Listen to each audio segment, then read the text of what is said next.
Bonsoir à toutes et à tous et bienvenue à la programmation culturelle des Beaux-Arts de Paris et à la saison 2 de Penser le présent en confinement. Aujourd'hui, nous recevons de 18h à 18h55 Gaël Charbot, qui est directeur artistique et commissaire indépendant. La semaine prochaine, à la même heure, nous recevrons la chercheuse et enseignante Sandra Delacour pour son essai « L'artiste-chercheur » publié aux éditions B42. Ce soir, donc, nous recevons Gaël Charbot pour échanger sur les nombreuses actions en faveur de la jeune scène artistique qu'il contribue à initier avec les établissements des secteurs publics et privés. Alors, Gaël Charbot a fondé Particule en 2003. En 2003, un journal d'art gratuit qu'il a dirigé jusqu'en 2010. Il collabore avec la Fondation Hermès depuis 2012 et avec le programme Auditalent depuis 2013. En 2014, il a contribué à créer la bourse Révélation Emerige, dédiée à la promotion des jeunes artistes français. Depuis 2015, c'est une longue énumération, il est conseiller artistique pour la Univers Sciences, la Cité des Sciences et Palais de la Découverte. En 2018, il a été directeur artistique de la 18e édition de Nuit Blanche à Paris. En 2020, il est nommé directeur artistique du Village olympique de Paris pour 2024 avec l'agence Manifesto. Alors, Gaël Charbot, depuis 2011, tu as organisé plus de 45 expositions en France, en Europe, mais aussi en Asie. Tu te présentes comme commissaire indépendant, mais aussi comme directeur artistique. Peux-tu nous expliquer la différence entre ces deux appellations? Entre le métier de, tu veux dire, de directeur artistique et de commissaire d'expo. Oui. D'abord, peut-être on vérifie le son, parce que je vois qu'il y a de l'écho, mais moi, je ne peux pas y faire grand-chose de mon côté, malheureusement. Alors, je vais voir si c'est mon ordinateur qui produit ça. Je quitte. Est-ce que là, il y a de l'écho? Toujours. Je vais quitter.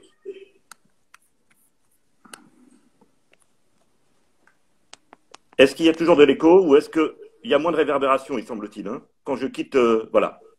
Là, ça semble parfait. Bon. Alors, pour répondre à ta question, je dirais la différence entre le métier de commissaire d'expo et de directeur artistique, elle n'est pas énorme. En fait, je dirais que commissaire d'expo, c'est un métier qu'on connaît, c'est un métier voilà, qui est tout à fait lié au fait de monter des expositions, et ça peut couvrir tout un champ d'ailleurs de connaissances et de pratiques. Ça peut être de la communication, du texte, savoir gérer un espace, des lumières, etc., des transports parfois, etc.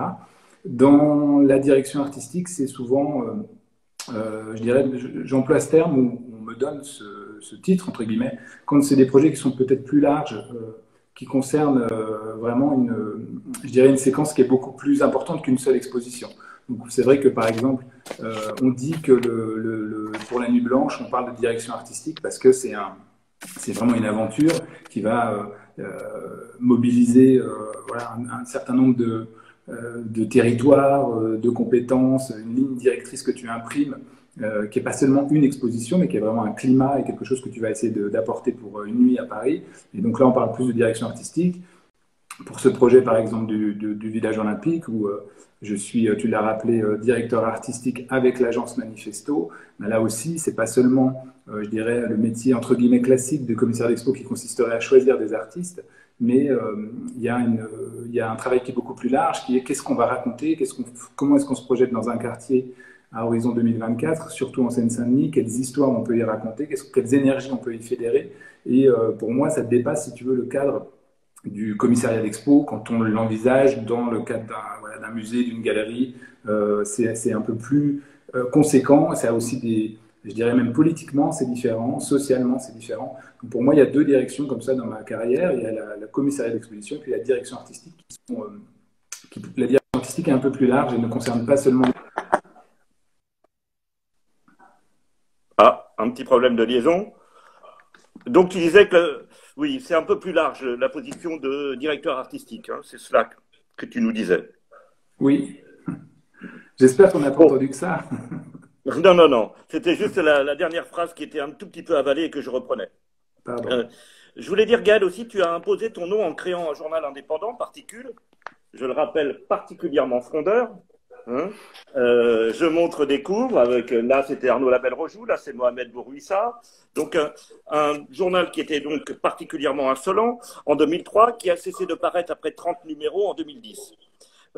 Quelle continuité et discontinuité y a-t-il entre tes activités de directeur de publication d'hier et de critique, parce que tu participais aussi largement à l'écriture, et celle de commissaire et directeur artistique d'aujourd'hui? Alors, figure-toi, c'est une question qu'on me pose assez souvent, en tout cas pour ceux qui connaissent l'aventure de Particules, parce qu'il faut imaginer qu'il y a plein de plus jeunes artistes ou de génération, la génération d'après, hein, qui n'a pas connu Particules, et c'est toujours étonnant de devoir le raconter, en fait, parce que c'est vrai que quand on est dedans, on ne se pose pas la question je dirais, de la manière dont un jour on pourra être amené à en parler. Et c'est vrai que moi, je ne me suis jamais posé la question. Tu en faisais partie et tu savais très bien à quel point c'était une aventure qui était extrêmement prenante en termes de temps, et c'était vraiment même presque un mode de vie. Moi, la réponse que j'apporte souvent pour ça, c'est de dire que, en fait, dans Particules, pour moi, ça a été une expérience de l'écriture. Ça a été une expérience d'une écriture qui, effectivement, était assez large. On ne s'est jamais caché derrière notre petit doigt pour dire ce qu'on pensait il y a un peu plus de 10 ans du milieu de l'art, ou de certaines expositions, de certaines tendances, voilà.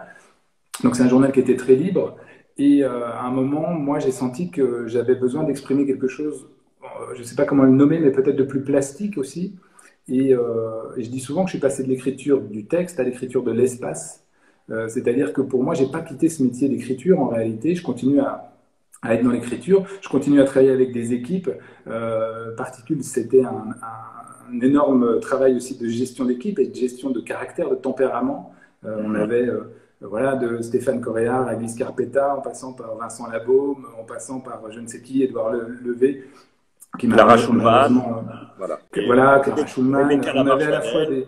Voilà. Et l'idée, c'était effectivement de faire écrire des très jeunes critiques, peut-être pour certains dont c'était les premiers papiers, hein, même je pense à Rebecca Lamarche-Vadel, je pense qu'elle a écrit parmi ses premiers papiers, en tout cas chez nous, et puis des gens très expérimentés. L'idée, c'était un laboratoire, en fait, c'était une expérience d'écriture, et moi, ça m'a permis, ce journal, de tout simplement même pouvoir me figurer ce milieu de l'art, parce que je venais d'arriver à Paris, j'étais jeune prof à l'époque, et voilà, je me sentais peut-être un peu à l'étroit dans mon métier de prof, et j'avais besoin d'un échange, de quelque chose de profond en fait dans les échanges autour de l'art, et de pas être simplement dans une espèce de commentaires de vernissage. Et la revue, c'est un endroit magnifique pour ça, parce que c'est un endroit d'une intensité incroyable. Et je veux dire, la manière dont on menait les choses était d'une très très grande intensité, avec tous ces échanges, parfois des choses sur lesquelles on n'était pas tout à fait d'accord, mais c'est pas grave, la revue était plus forte quelque part que nos opinions personnelles, et donc voilà, je pense que ça a un temps, c'est beaucoup d'énergie, on a consommé énormément d'énergie dans ce projet, et à titre presque peut-être un peu égoïste, moi j'ai beaucoup donné de ma personne aussi voilà, pour ce support, et j'avais le sentiment que j'avais peut-être laissé de côté quelque chose qui était moins verbalisable, qui était peut-être moins de l'ordre du langage écrit, et qui, pour moi, j'avais cet appel de l'espace et de la plasticité. Et quand tu es commissaire d'expo, et tu vois, par exemple, en ce moment, j'ai une expo chez Christian Berst qui s'appelle Face à Face, qui est une pure expo d'accrochage, où j'avais besoin de retrouver et de me projeter aussi vers cette autre écriture, qui est l'écriture de l'espace, où les ingrédients sont d'une certaine manière donnés, ce sont les artistes et leurs œuvres, mais de la même manière que dans une revue, les ingrédients, c'est les articles, et c'est les collaborateurs de la revue, et c'est les plumes, et c'est leur talent que tu essayes d'orchestrer. Il m'a semblé important pour moi d'aller vers cette direction. Et c'est vrai que ça s'est enchaîné, et voilà comment je suis passé d'une revue au métier de commissaire d'exposition ou de directeur artistique. Sans trop me poser de questions en réalité, hein, sans faire c'était pas un choix stratégique, ça s'est fait de manière très, très organique et très simple. Mais contrairement à beaucoup de tes confrères, justement, c'est ce que j'avais remarqué quand je travaillais avec toi à Particule, mais là, maintenant, tu vis une autre aventure. Et dans ces multiples aventures, je trouve que tu n'exposes que très rarement les œuvres des stars internationales et que tu mets davantage en visibilité de très nombreux jeunes ou moins jeunes artistes français. Est-ce que je sais que la marche Fadel a beaucoup compté pour toi, et il y avait eu ce qu'est-ce que l'art français. Est-ce que c'est un choix affirmé ou c'est une nécessité économique? Euh, Franchement, c'est plutôt un ensemble de peut-être de coïncidences, mais surtout je pense qu'à un moment dans ta vie, tu vas vers les choses qui te sont confortables aussi. Tu peux pas constamment être en danger ou être sur la corde raide. Et, euh, Mon premier métier, c'est le métier d'enseignant. C'est-à-dire que moi, j'ai travaillé pendant 6 ans avec des collégiens en Seine-Saint-Denis, et j'ai toujours eu ce plaisir d'un apprentissage, voilà, d'une communication, d'une espèce de circulation du savoir, et puis de se mettre en doute, parce que quand tu es prof d'art plastique, tu es pas en fait, tu détiens pas un savoir vertical, hein. Tu pars de ce que les élèves font et puis tu essaies de faire quelque chose avec cette matière première qui est l'imaginaire des élèves et la manière dont ils se représentent le monde. Et quelque part, j'ai toujours gardé, sans forcément y réfléchir, sans forcément chercher à le théoriser, moi j'ai gardé ce réflexe finalement avec les artistes plus jeunes avec lesquels je travaille.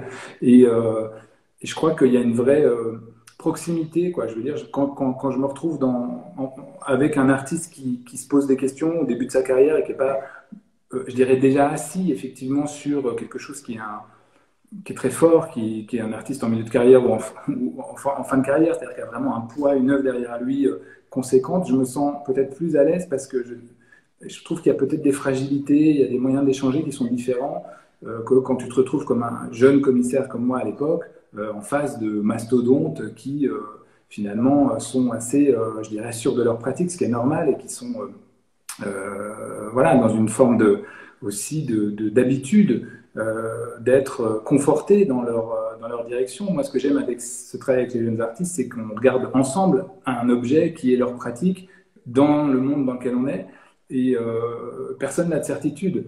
Donc, j'ai jamais été très fan des rapports d'autorité, etc. Et c'est vrai que j'ai pas travaillé avec beaucoup d'artistes, je dirais, très confirmés.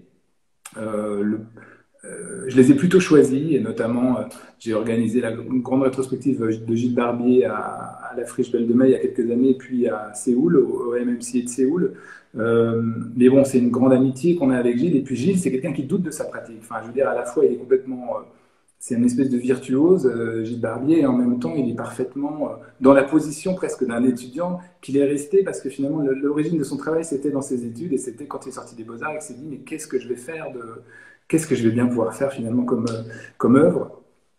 Donc c'est vrai que j'ai une tendance à aller vers des plus jeunes artistes, et puis ça s'est mis comme ça, je dirais. Et effectivement, nécessité économique, j'en sais rien. Moi, je ne sais pas si on vit mieux en tant que commissaire quand on travaille avec des stars ou quand on travaille avec des jeunes artistes. J'imagine peut-être qu'on vit mieux quand on travaille avec des stars, mais pour mon confort mental, en tout cas, moi, j'aime beaucoup plus être dans ce moment peut-être plus fragile des pratiques plus jeunes, quoi. Donc, je ne saurais pas théoriser mieux que ça ou te répondre plus intelligemment cet état de fait, je dirais. D'accord. Et c'est pour cela que tu contribues à mettre, tu as contribué, mais tu contribues toujours à mettre en place de nombreux appels à projets artistiques, de la bourse Révélation Emerige à Audi Talent. Peux-tu faire un rapide tour des projets que tu mènes en ce moment ou que tu as menés et qui sont pour toi les plus marquants? Bah, les plus marquants, peut-être celui dont je suis très fier évidemment des choses que je fais, enfin, comme beaucoup de gens, j'espère. La bourse Révélation Emerige qu'on a créée il y a 7 ans maintenant avec Laurent Dumas et avec Qui vient d'ouvrir, hein, c'est ça. qui a ouvert, Qui a oui, ouvert, oui. qui vient d'ouvrir et de Qui a refermer. refermé, mais Mais alors, j'ai un mot, enfin, on est en train de réfléchir à une mise en place, enfin, les médiatrices ont fait une proposition, il y aurait aussi tout un débat à faire sur entre guillemets, ce nouveau métier du médiateur dans l'art, qui est bien plus complexe et riche que parfois on peut l'imaginer. Et notre équipe de médiatrices a mis en place une sorte de laboratoire, un peu de visite de l'exposition, mais qui ne se fera pas visuellement, qui se fera, en tout cas qui va se faire de manière orale. Et je trouve que cette expérience est excellente. On va voir ce que ça donne. Donc effectivement, il y a 7 ans, on a créé cette bourse Révélation Emerige avec Laurent Dumas, parce que Laurent avait l'intuition qu'il fallait essayer d'être à un endroit un peu particulier qui est en gros le moment dans ta carrière quand tu es artiste où tu es sorti de l'école si tu as fait une école, en tout cas tu es jeune adulte si tu n'as pas fait d'école d'art, mais en tout cas tu sors d'une formation quelconque. Et puis il y a cette espèce de monde, de montagne, je dirais, qui s'appelle le monde de l'art. Et tu te dis, est-ce que je vais pouvoir avoir un rôle à jouer dans cet endroit qui a priori est mon endroit de destination. Et donc on s'est dit, concrètement, l'endroit où ça se joue pour beaucoup d'artistes, c'est la galerie.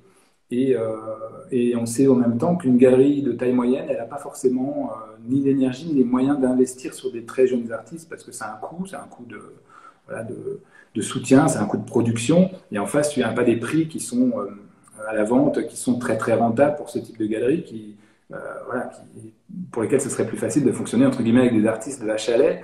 Donc Laurent a eu cette intuition qu'il fallait, Laurent Dumas a eu cette intuition qu'il fallait aider les artistes à ce moment-là. Et donc on a proposé à des galeries, des galeries françaises, mais de reconnaissance internationale, je dirais, de travailler avec elles pour choisir une ou un artiste que tous les ans on choisit à l'aide d'un jury et on accompagne, en fait, on aide cet artiste à rentrer dans cette galerie. Et depuis 7 ans maintenant, là c'est la 7e édition, mon exposition s'appelle Un monde à votre image.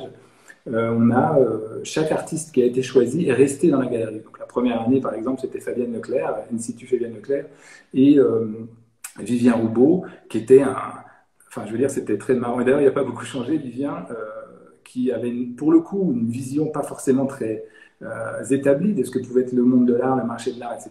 Il a commencé à travailler avec Fabienne il y a 7 ans et il travaille toujours avec elle, et ainsi de suite pour beaucoup d'artistes de la bourse. Et cette année, tu peux me rappeler qui a été lauréat cette année, c'est Lucia Carlier.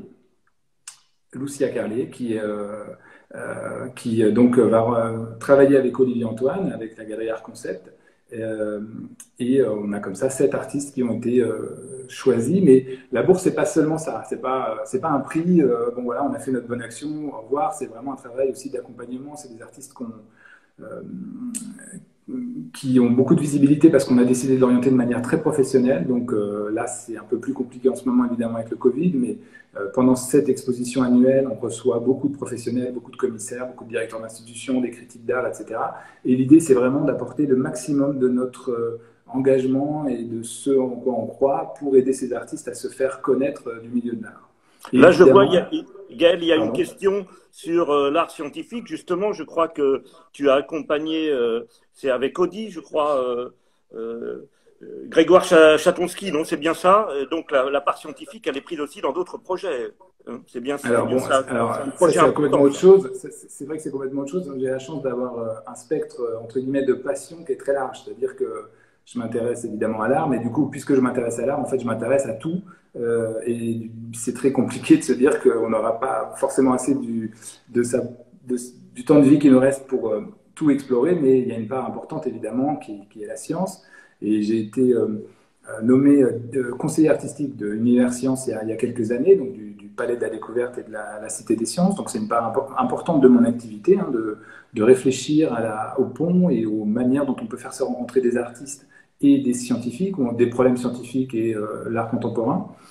Et effectivement, dans un autre programme dont je suis directeur artistique, qui s'appelle les Audi Talents, on a progressivement développé ce programme.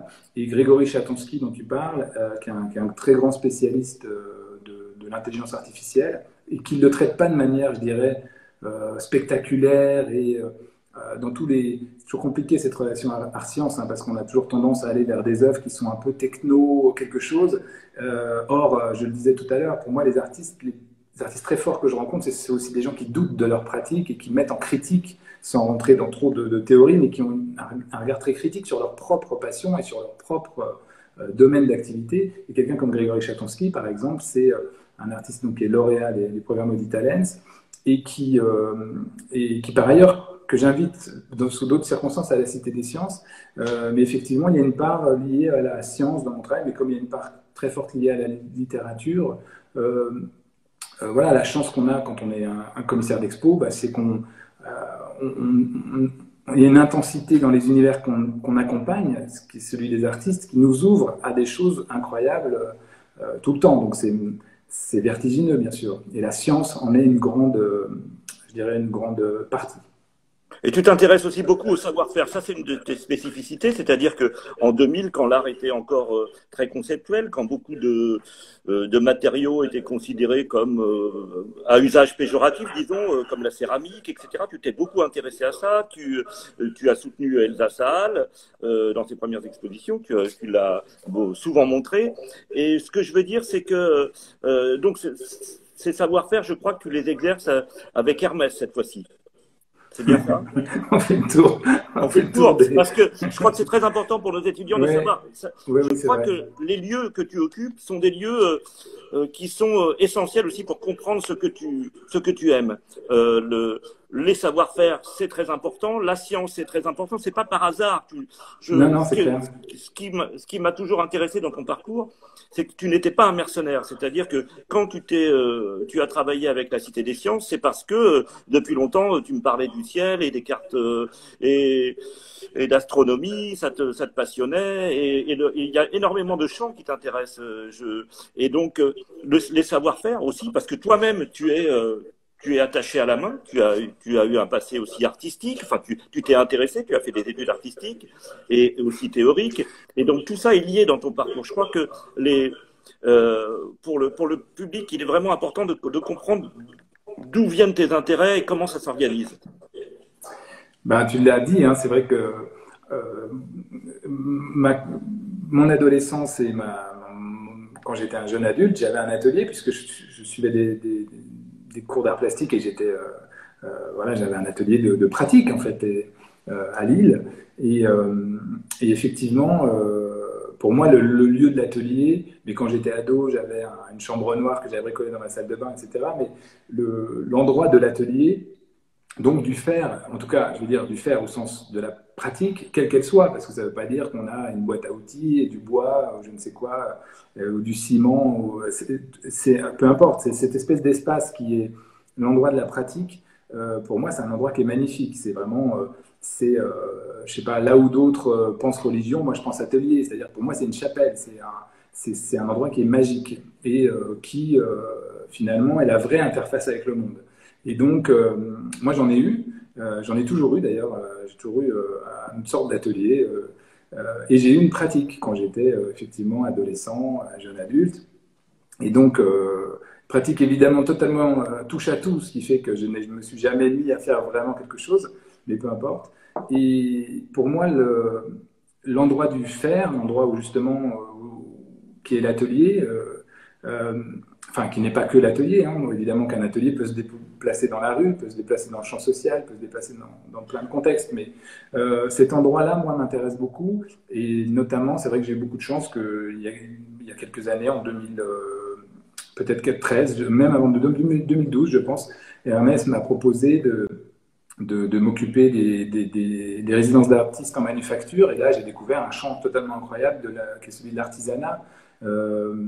Et cette connaissance du faire, effectivement, et être à cet endroit de rencontre entre l'artiste et l'artisan, si tu veux, c'est un champ qui est magnifique parce que il y a un immense respect de la part des artistes pour l'artisanat, bien entendu, parce que l'artisanat, ce sont souvent des gens qui sont hyper spécialistes de choses très, très pointues, très serrées, dont le spectre, je dirais, matériel est souvent assez réduit. Donc, par exemple, pour chez Hermès, ça peut être le cuir, le cristal, l'argenterie, etc.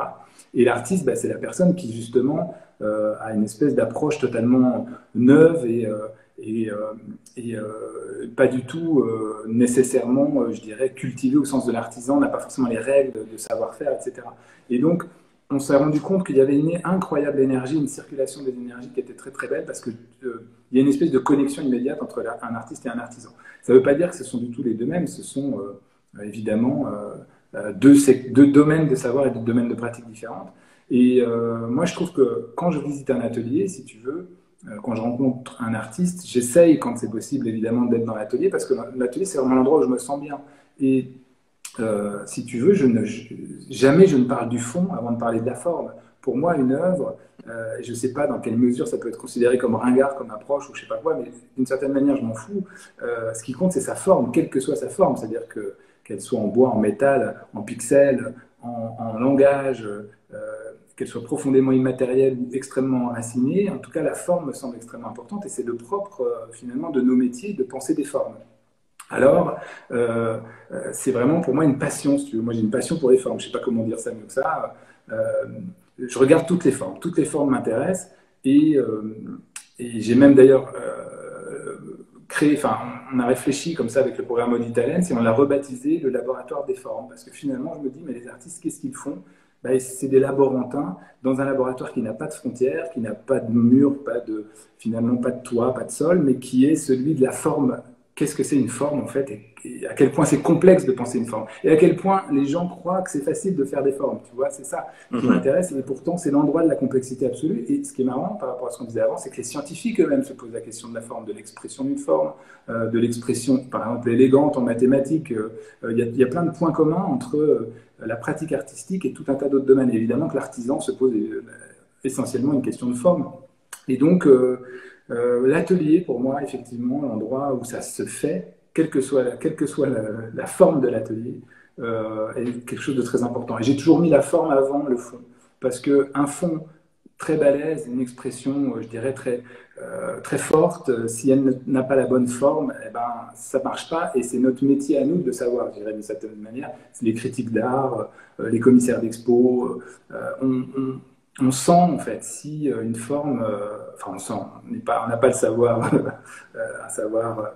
absolu, mais on est les premiers à recevoir cette cohérence entre forme et fond.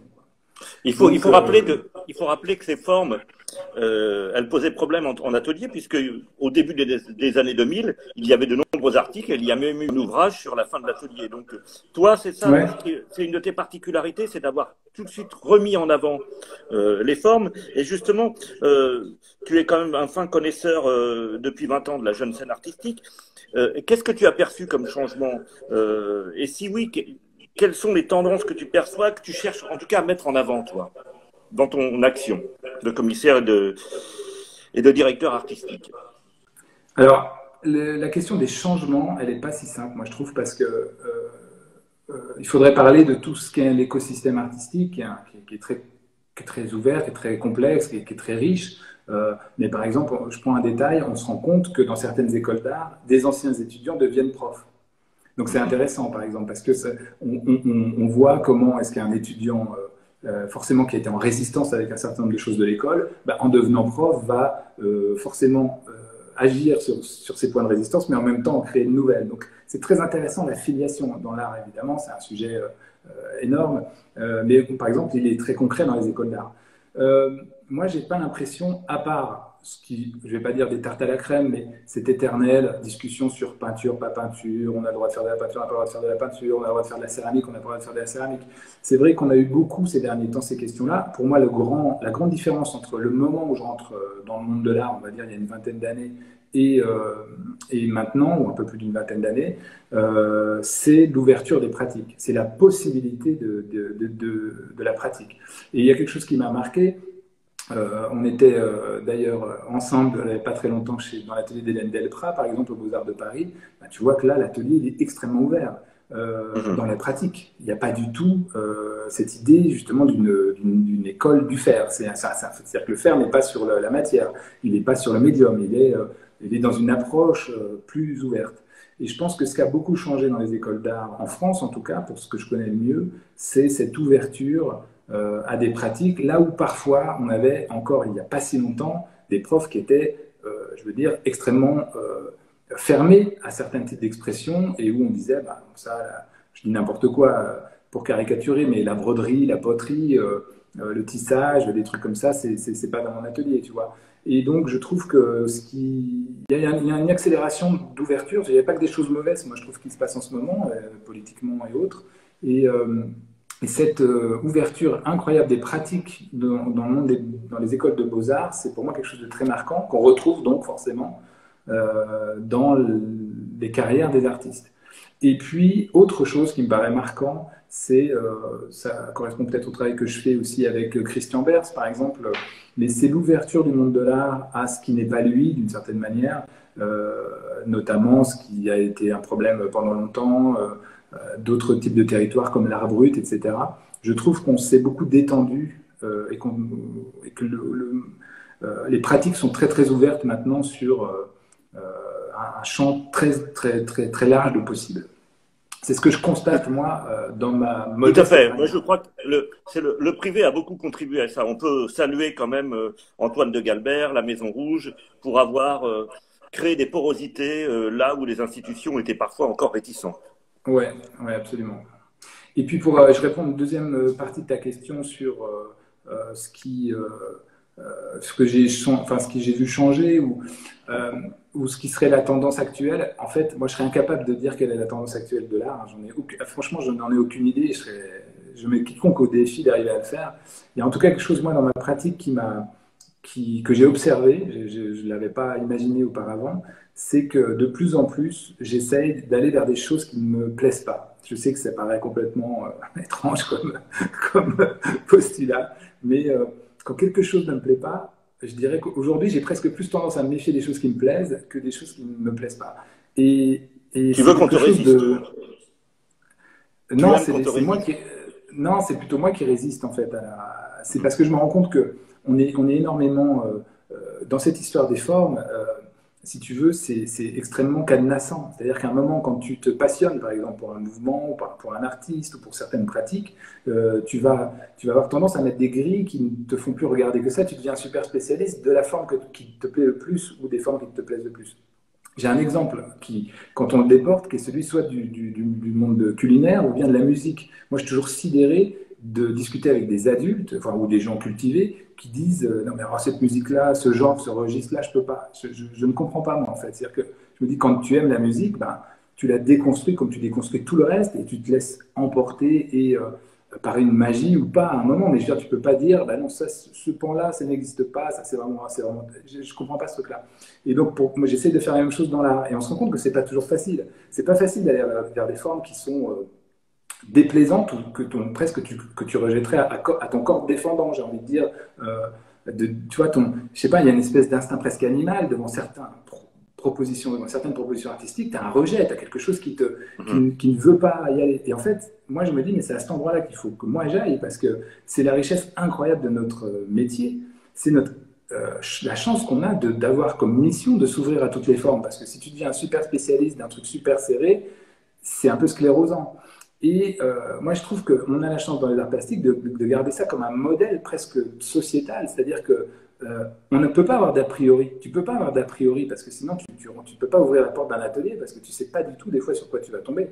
Et donc c'est un espèce de disposition de l'esprit. Ça ne t'empêche pas de dire quand tu n'aimes pas de le justifier. Mais ce qui est hyper intéressant pour moi, c'est des moments où j'ai changé d'avis. C'est-à-dire que je disais, non, ah, cet artiste, cette pratique, ou ce genre-là, c'est pas possible. Et puis, j'ai changé, en fait. Et je me rends compte que mon goût évolue.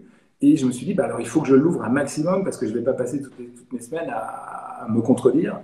Et donc, ça ne veut pas dire tout est beau, tout est merveilleux. C'est pas du tout ça. Mais moi, j'ai trouvé d'autres règles. Et quand je suis face à une pratique, je ne sais pas si elle me plaît ou pas, je reviens à cette question fondamentale. Est-ce que le fond de cette pratique s'accorde avec la forme de cette pratique? Est-ce que je reviens toujours sur cette phrase parce qu'elle est marquante de Lyotard qui dit une œuvre énonce ses règles elle-même d'une certaine manière, c'est-à-dire qu'une œuvre fabrique ses propres critères de jugement.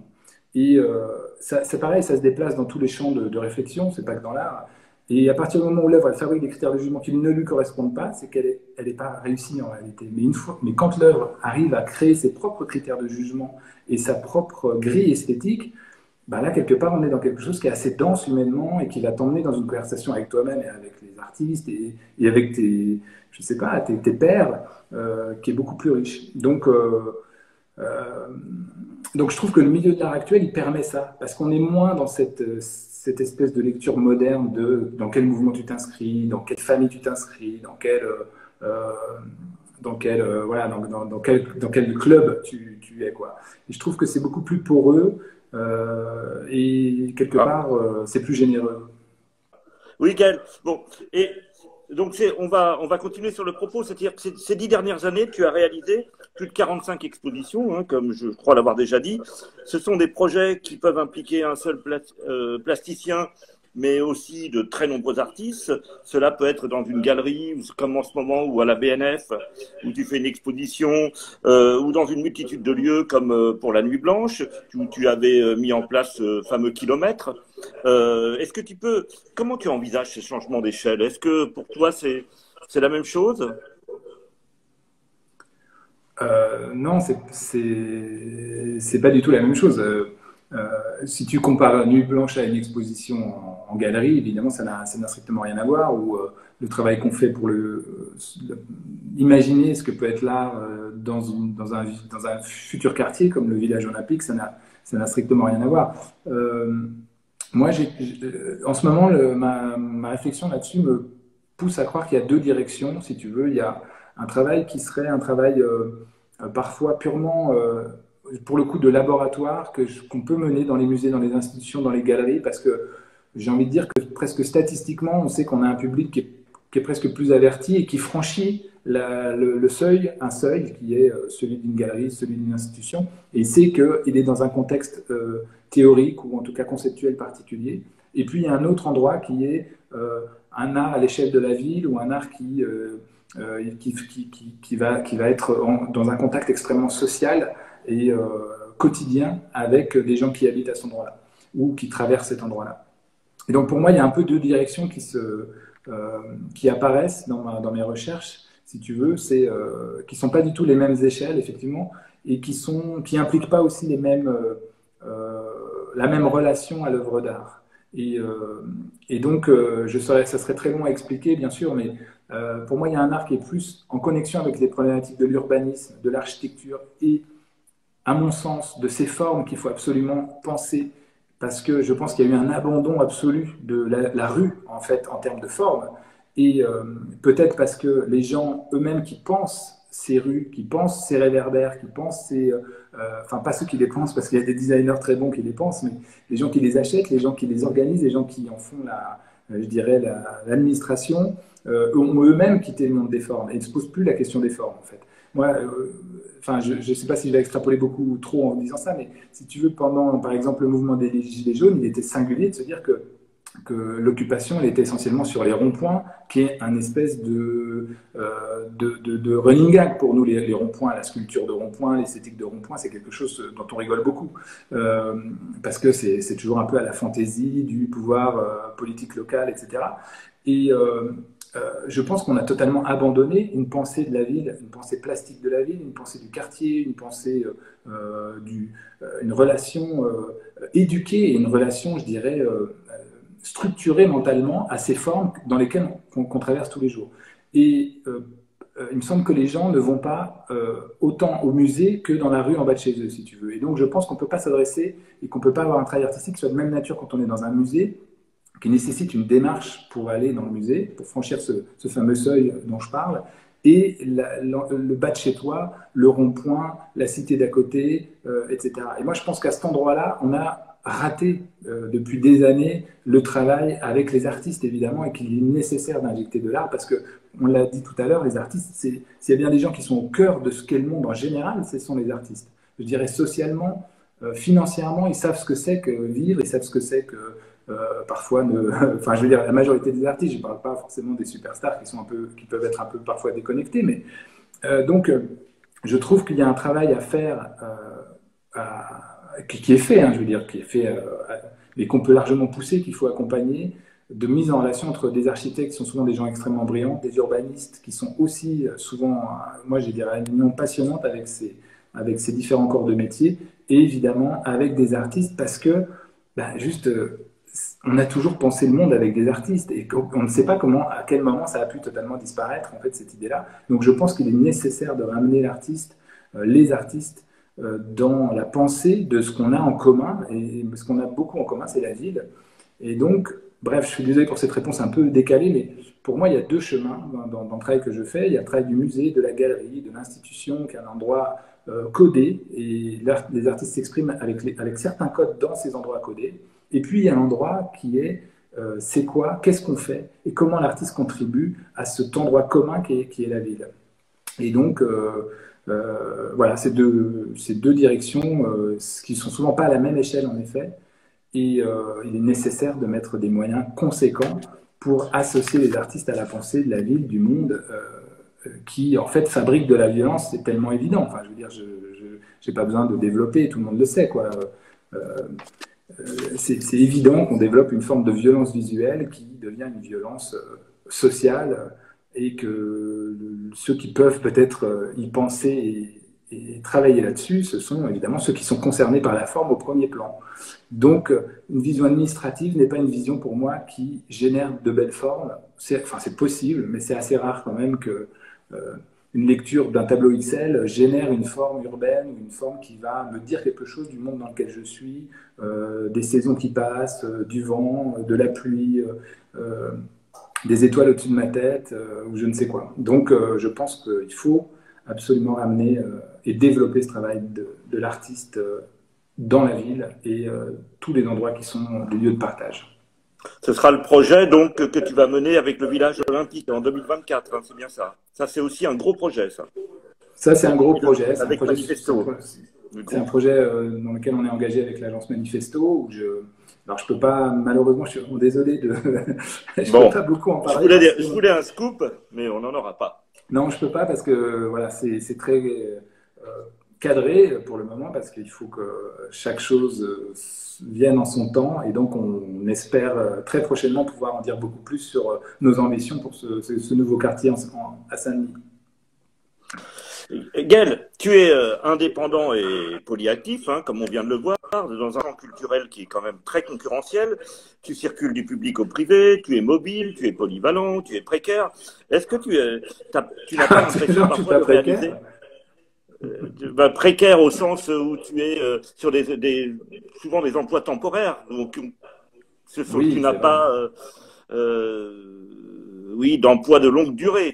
Là, tu as pu, chez Emerich, tu as fait durer pendant de nombreuses années, mais que je sache, tu n'as pas un contrat à durée indéterminée. Et donc, n'as-tu pas l'impression de réaliser quelque part, le commissaire n'a-t-il pas l'impression, ou toi, ou tes collègues, hein, n'ont-ils pas l'impression de réaliser le rêve du libéralisme? Tu veux dire, oui, d'être indépendant, et on vient te chercher pour un truc, on te jette quand on veut plus de toi. Voilà. Et puis finalement, est-ce que du coup, tu n'as pas souvent l'impression d'être au service de groupes qui utilisent l'art et qui peuvent s'en débarrasser aussitôt qu'ils sont en difficulté? Est-ce que c'est une question que tu te poses? Alors pour le coup, oui. Enfin, on a vu des gens, effectivement, je sais pas, des sociétés commencer à mettre un pied dans l'art et puis disparaître. Hein, en tout cas, arrêter toute forme de mécénat. Moi, j'ai la chance de travailler avec, c'est vrai que ce soit Emerich, Laurent Dumas, qui est un vrai collectionneur passionné, je veux dire, qui a une relation extrêmement personnelle à l'art, et qui, pour lui, est conscient justement de toute l'importance des artistes dans le monde dans lequel on habite. La Fondation Hermès, si tu veux, ils ont une relation je dirais, de toujours avec les artistes. Donc c'est vrai, mais enfin, c'est vrai que j'ai pas l'impression d'être dans une forme d'accomplissement du libéralisme, parce que à quoi est-ce qu'on pourrait l'opposer dans un cas comme le mien? Un commissaire, en fait, il a deux choix, c'est-à-dire soit il fait un travail libre et libéral comme ce que je fais, qui me permet d'ailleurs, tu l'as précisé, de faire beaucoup plus de choses, je pense, que si j'étais rattaché à une structure, parce que jamais, moi j'ai la chance d'avoir une vie qui est très très riche. Je veux dire, c'est vrai qu'entre l'artisanat, le travail avec cette jeune scène, le soutien de projets conséquents comme ce qu'on fait avec les Audi Talents, c'est quand même des aventures humaines hyper fortes. J'aurais pas forcément, si je travaillais dans une institution, j'aurais pas forcément une vie aussi palpitante, mais je le dis sans prétention. Ah bon? Non, et je pense que c'est vrai que c'est un approche qu'on peut faire d'être au service d'eux ou de servir la soupe à voilà, des privés, mais moi je dirais que quand on est dans le public, on sert aussi la soupe à et on dépend aussi de supérieurs hiérarchiques qui ne sont pas forcément, de mon point de vue, les gens les plus, je veux dire, éblouissants du monde. Et moi, j'ai la chance de ce que tu n'as pas forcément dans une institution. Moi, j'ai la chance, effectivement, que si un jour ça ne marche pas, si un jour je m'entends plus, ou si moi je suis plus raccord avec les propos d'un mécène privé avec lequel je travaillerais, ben, je peux toujours claquer la porte parce que j'ai pas de lien voilà, d'esclavagisme avec ça. Et puis, effectivement, quand tu es tout seul et quand tu as ta structure, tu apprends à vivre avec ce risque-là. Moi, j'ai vu des gens en souffrance dans des institutions parce que ces rapports de hiérarchie ou qui étaient en désaccord avec des lignes esthétiques ou des choses comme ça. Moi, c'est pas mon truc, si tu veux. Je me suis jamais senti l'envie d'aller, euh, voilà, travailler dans une équipe qui dépendrait de nominations. Du bon vouloir politique qui font tomber ici et là des gens dans des institutions et qui parfois ne sont pas à la hauteur de ce que j'attendrais. Et voilà. Et effectivement, je vois un message apparaître. Il y a deux choses. Il y a une chose pour laquelle j'ai candidaté depuis que je suis dans le monde de l'art, c'est le Palais de Tokyo, qui pour moi, donc ça fait 2 fois que je suis candidat au Palais de Tokyo, je ne sais plus exactement, en 2000, je ne sais plus quand c'était la première fois. Et puis cette année, l'année dernière, on était candidat avec Dorothée Dupuis, qui est une commissaire indépendante comme moi, qui a aussi une revue qui s'appelle Terremoto, qui est une femme, une fille formidable et vraiment qui une énorme, enfin, je ne sais pas comment dire, une espèce de quelqu'un pour qui je me sens comme en miroir, c'est-à-dire elle a développé tout un tas de connaissances et de relations au monde que moi, je n'ai pas développé inversement. C'est vraiment quelqu'un avec qui j'ai une énorme complicité intellectuelle. Et on a proposé notre candidature au Palais de Tokyo. On a fait un très, très beau projet l'année dernière, enfin, il me semble. Et on est allé dans dans les dernières étapes. On a rencontré le ministre, etc. Mais moi, en fait, il y a cet endroit qui m'intéresse parce qu'il me semble que le Palais de Tokyo, c'est un des lieux où ces choses sont possibles. Et ce serait un des lieux où il est possible de conjuguer justement toutes les espèces d'ouvertures dont j'ai essayé de parler jusque-là. C'est un lieu qui a été pensé pour ça et qui prend le risque du présent. Et je pense que voilà, des structures qui sont plus établies ou plus anciennes, elles ont forcément une histoire qui les précède. Le Palais de Tokyo, il est neuf de son présent permanent et je trouve que c'est quelque chose de... c'est très très rare et donc j'espère être assez cohérent avec moi-même en étant uniquement candidat au Palais de Tokyo parce qu'il me semble que l'énergie qu'il y a là-bas, les possibilités qu'offre ce lieu, bah, ça ressemble à la manière dont moi je vois le monde et donc voilà, effectivement, je réponds donc aux commentaires que j'ai vu passer sous mes yeux. Gaël, tu sais, avec le Instagram direct, on a le droit qu'à 55 minutes, il ne nous reste plus beaucoup de temps. Donc, je vais te poser une dernière question avant de nous quitter. Et on sera peut-être interrompu. Voilà, on traverse une situation quand même extrêmement particulière. C'est difficile en ce moment pour beaucoup de gens. Et quel conseil, toi, donnerais-tu aux artistes ou comment perçois-tu les choses? Qu'est-ce que cette situation t'inspire, en tout cas du point de vue artistique, du point de vue politique? Elle t'inspire certainement beaucoup de choses, peut-être que d'ailleurs c'est lié, mais quel est ton point de vue sur le temps présent? Ben, oui, c'est une sacrée question comme dernière question. Je vais dire d'abord, ce qui est étonnant, parce que beaucoup de gens m'ont posé la question, c'est vrai, pendant le premier confinement notamment, et les artistes, etc.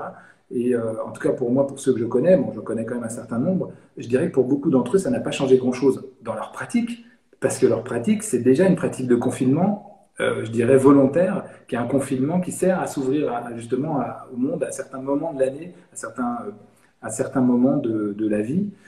Mais la pratique de l'artiste, elle est nécessairement, je dirais, ouverte et confinée. Donc moi, je trouve que conceptuellement, enfin, les artistes avec qui j'ai pu échanger, il y en a qui rigolaient en disant, bah, moi, ça change rien. Je pense à Gilles Barbier, par exemple, qui est un très bon ami, et bah, Gilles, il continue à avoir sa pratique d'atelier. Edgar Sarin, qui est un jeune artiste que j'aime beaucoup et que je soutiens beaucoup, bah, c'est pareil, il va à l'atelier, et puis tous les artistes que je connais, en fait, ils vont à l'atelier. Ils ne se sont pas dit, je vais me confiner chez moi, comme ça, je ne bosse plus, etc. Parce que la différence peut-être aussi entre un artiste et puis d'autres corps de métier, bah, c'est qu'il y a c'est vital en fait, le fait de travailler à son travail. C'est pas je vais au taf et puis j'ai une autre vie à côté. La vie et le travail sont intimement liés, donc on ne peut pas abandonner bien sûr sa pratique. Donc je dirais que sur ce point très concret, ce n'est pas un changement énorme. En revanche, la vraie question, notamment pour les plus jeunes artistes, bah, c'est la visibilité. C'est-à-dire que, ok, tu es dans ton atelier, tu produis des formes, ce qu'on a évoqué précédemment, et à un moment, il faut bien que ces formes elles soient quand même données aux autres et qu'il y ait un échange avec les autres. Et, mais l'atelier, oui, je réponds à l'atelier, il est pas, je le disais, c'est pas forcément un espace qu'on loue 500 € par mois, très coûteux, etc. L'atelier, il est évidemment dans la tête avant toute chose. Moi, quand j'étais étudiant, j'avais au début pas d'atelier, j'avais une table de 80 cm. Mais c'est pas forcément cette question de l'atelier physique. Et en revanche, le vrai problème, c'est comment est-ce que ces formes sont montrées. Et le format Internet, le format Instagram, le format Facebook, etc., c'est un format qui est très pauvre, je veux dire, par rapport à la richesse de ce qu'est de produire une œuvre, quelle qu'elle soit. Donc, je pense que les artistes, c'est de ça dont ils souffrent. Et c'est une violence qui est terrible hein, pour nous tous d'ailleurs, hein, parce que moi, là, j'ai fermé 3 expos d'un coup, c'est terrible, quoi. Tu as envie, évidemment, d'aller à la rencontre des gens, tu as envie d'en discuter, tu as envie que ça soit vu, et puis c'est ce moment-là qui est compliqué. Donc, on trouve des stratégies voilà, numériques, mais moi, je pense que ce contact numérique nécessite des formes spécifiques. Si on parle encore de forme, le format numérique, il peut être bon, il peut être un super canal d'expression à partir du moment où le fond est en relation avec sa forme. Bon. Après, pour moi, Instagram, c'est une collection d'images, c'est de l'archivage, si tu veux, ou c'est de la... Donc, je pense que pour les artistes, c'est un vrai problème de devoir aujourd'hui passer par cette toute petite fenêtre qui s'appelle la visibilité et ce que j'appelle, moi, le digitalo-narcissisme. J'ai pensé à ça l'autre jour. Je me suis dit, en fait, les gens sont dans un délire de digitalo-narcissisme. C'est-à-dire, je mets ma tête partout, c'est moi, moi, moi. Bon, l'art, c'est pas ça, quoi. C'est pas du digitalo-narcissisme. C'est une connexion beaucoup plus complexe avec des formes qui nous travaillent de l'intérieur et qui s'expriment à l'extérieur. Donc, je peux pas être très rassurant, si tu veux, sur le fait que oui, ça donne lieu à des trucs super, des formes musicales, des formes de collaboration virtuelle, des choses comme ça, mais ça rejoint quand même le plus inquiétant de tout ce qu'on peut lire dans la littérature d'anticipation. Moi, je disais pour rigoler qu'effectivement, si cette année on nous annonce que les ovnis ont débarqué, je veux dire, on sera pas spécialement surpris. Cette année, c'est OK, quoi. Je veux dire, moi, je suis presque prêt à les recevoir. Donc, je pense que c'est un moment qui est quand même très bizarre. Et j'ai vu, on m'a demandé aussi pas mal si ça se ressentait dans la pratique des artistes. Moi, je pense qu'il est trop tôt. Quand tu es engagé dans une pratique, tu ne te dis pas, bah tiens, il vient d'arriver un événement, tiens, si je me mettais à changer ma pratique, et puis je parle du confinement. Donc, bien sûr qu'il va y avoir une lecture, une relecture dans les années à venir, certainement, de ce qu'on est en train de traverser, mais c'est beaucoup plus profond que le petit dessin ou l'œuvre qui parlerait du confinement. Franchement, je ne peux pas être très optimiste sur ce moment pour les artistes. Ce n'est pas un moment idéal du tout. Et surtout, ça rompt ce que nous, on défend, je veux dire, qui est cette chaîne humaine d'une présence physique avec les œuvres et par la discussion. Et voilà. Donc, Gaël, je te remercie. Je remercie aussi OK. tous ceux qui ont suivi cet Instagram. Donc, je remercie Gaël et Gaël Charbot. Et puis, je vous donne rendez-vous jeudi prochain pour un autre rendez-vous, donc avec sur les artistes et les archives. Je crois un ouvrage passionnant que je peux vous montrer. L'ouvrage de Sandra Delacour, l'artiste chercheur. Et là, nous quittons Gaël. Bonne soirée, Gaël. Ciao à tout le monde et bon courage à tout le monde. À très bientôt. Bye bye.